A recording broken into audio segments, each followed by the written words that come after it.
ចាជាដំបូងនេះខ្ញុំសូមគោរពជំរាបសួរអ្នកគ្រូក៏ដូចជាសួស្តីបងប្អូនសិស្សានុសិស្សថ្នាក់ទី11ទាំងអស់គ្នាចានាងខ្ញុំឈ្មោះជួនសីហាថ្ងៃនេះផងដែរនាងខ្ញុំនឹងលើកយកពិសោធន៍មួយមកធ្វើការពិសោធន៍បង្ហាញដែលស្ថិតនៅក្នុងកម្រិតថ្នាក់ទី11នៅចម្ពោះទី3មេរៀនទី1ប្រតិកម្មអុកស៊ីតកម្មរ៉េដូកម្មក្នុងសូល្យូសទឹកដែលក្រោមប្រធានបទប្រតិកម្មអុកស៊ីដូរ៉េដូកម្មរវាងលោហៈ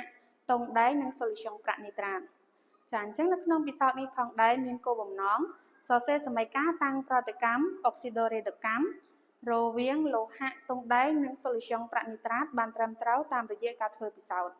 ចាយើងបានសិក្សារួចមកហើយអំពីប្រតិកម្មអុកស៊ីដូរ៉េដូកម្មអញ្ចឹងប្រតិកម្មអុកស៊ីដូរ៉េដូកម្មគឺជាប្រតិកម្មដែលមានបន្ទេអេឡិចត្រុងចា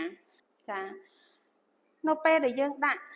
លោហៈតុងដែងត្រាំចូលទៅក្នុងសូល្យូសប្រាក់នីត្រាតតើមានអ្វីកើតឡើងអញ្ចឹង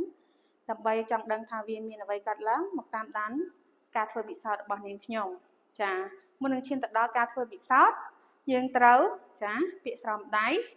អាវពិសោធន៍ហើយនឹងម៉ាស់ដើម្បីការពារសុវត្ថិភាពក្នុងពេលធ្វើពិសោធន៍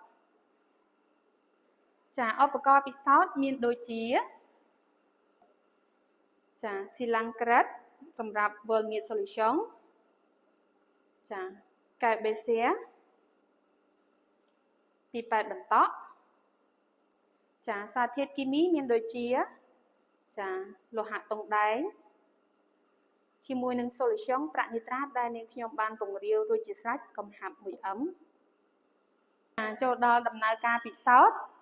ចាដំបូងគឺយើងត្រូវវាល់សូល្យូសប្រាក់នីត្រាតចំនួន50 មីលីលីត្រ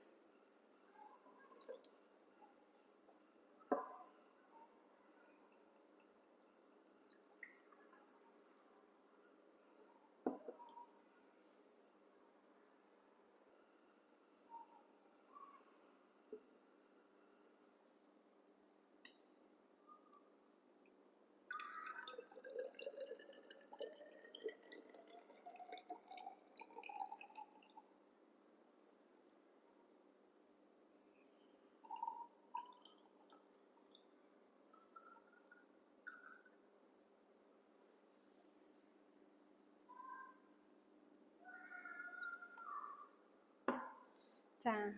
បន្ទាប់ពីវាល់សូល្យូសហើយយើងផ្ទេរសូល្យូសមកក្នុងកែវបេសៀរបស់យើង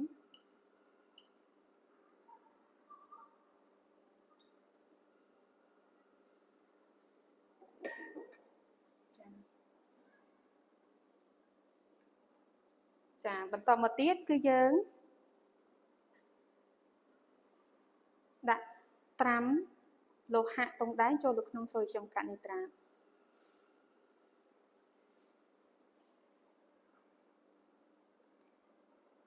ចាយើងទុកឲ្យវាមានប្រតិកម្មចំនួន5នាទី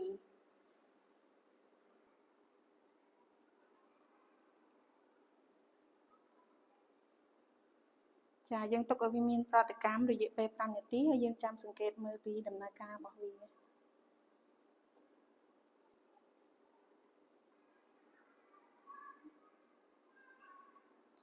ចាឃើញថា solution ចាប់ផ្ដើមប្រែពណ៌ទៅជាពណ៌ខៀវបន្តិចម្ដងបន្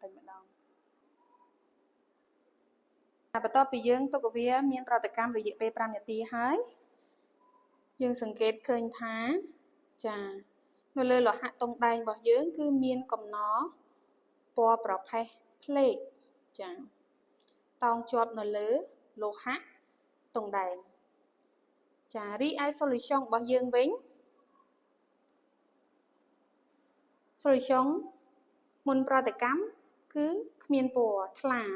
ចាក្រោយប្រតិកម្មចប់យើងសង្កេតឃើញថាវាប្រែពណ៌ទៅជាពណ៌ខៀវចាឃើញថាការពិសោធន៍របស់នាងខ្ញុំបានមកដល់ទីបញ្ចប់ជាចុងក្រោយខ្ញុំសូមអរគុណដល់លោកគ្រូអ្នកគ្រូក៏ដូចជាបងប្អូនសិស្សានុសិស្សទាំងអស់គ្នាដែលតាមដានទស្សនាវីដេអូតាំងពីដើមរហូតដល់ចប់សូមអរគុណ